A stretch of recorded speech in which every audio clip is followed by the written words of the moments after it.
99% నేను సామాన్యుల నుంచి మీకు తెలుసు. అప్పటి నుంచి ఇప్పటివరకు ఎవరు వచ్చినా కలుస్తాం. నేను గుమ్మడి నర్సయ్య గారిది నాకు సాయంత్రం అంటే ఆ రోజు ఎంబడే నాకు తెలియలేదు. సాయంత్రం చూస్తే ఆ వీడియో చూసి నా ఇంటికి చాలా దూరంలో రోడ్కి అటు సైడ్, రోడ్కి ఇటు సైడ్ కాదు, ఇంటి దగ్గర కూడా కాదు. వారు పాపం దూరంగా నించున్నారు. ఒక పిల్లోడు ఎవడో వీడియో తీస్తున్నాడు.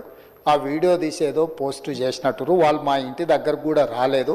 ఇమ్మీడియట్గా అదే రోజు సాయంత్రం నేను గుమ్మడి నర్సయ్య గారికి నా పేషెంట్ నుంచి ఫోన్ చేయించిన. నెక్స్ట్ డే పొద్దున రాండి ముఖ్యమంత్రి గారు కలుస్తారని. వారు మాట్లాడి నేను ఆల్రెడీ ఖమ్మం వచ్చేసిన, మళ్ళీ హైదరాబాద్ వచ్చినప్పుడు నేను వచ్చి కలుస్తా అన్నాడు. వారు చాలా ఏళ్ళు ప్రజాప్రతినిధిగా పనిచేసిండ్రు. రెండవది వారు సొంతంగా ఏం అడిగే నా కమ్యూనిస్టులను కలవడానికి నాకు కొంచెం ఎప్పుడూ ఉత్సాహం ఉంటుంది. ఎందుకంటే సొంత పైరవీలు ఏం అడగరు. ఏదైనా పబ్లిక్ ఇష్యూ ఉంటే అడుగుతారు, చేయగలిగింది ఉంటే చేస్తాం, లేనిది ఉంటే వివరిస్తే అర్థం కూడా చేసుకుంటారు. కాబట్టి గుమ్మడి నర్సయ్య గారి పట్ల కూడా ముఖ్యంగా ప్రజాప్రతినిధులు ఎవరైనా ఒకప్పుడు వాళ్ళు ఈ సభలో చాలా ప్రముఖ క్రియాశీలక పాత్ర పోషించిన వాళ్ళని ఎవరిని కూడా నేను ఎప్పుడూ ఇగ్నోర్ చేయను. ఏదైనా అనుకోకుండా చిన్న చిన్నవి జరిగినా ఎంబడే సర్దిద్దుకోవడానికి ట్రై చేస్తాం. అయితే ఈ సందర్భంగా నా ఆలోచనని కూడా సభ్యులతో పంచుకోదలుచుకున్నాను.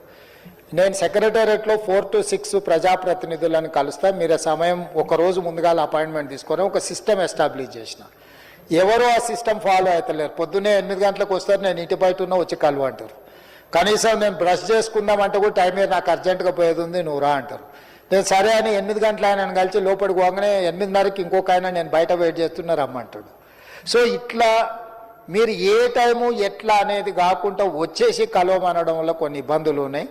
నేను కూడా సభ్యులందరికీ ప్రజెంట్ ఉన్న ప్రజాప్రతినిధులు కానీ ఫార్మర్ ఎలక్టెడ్ రిప్రజెంటేటివ్స్ కానీ నా రిక్వెస్ట్ 4 to 5 4 to 6 నేను సమయం పెట్టుకుంటా. మీరు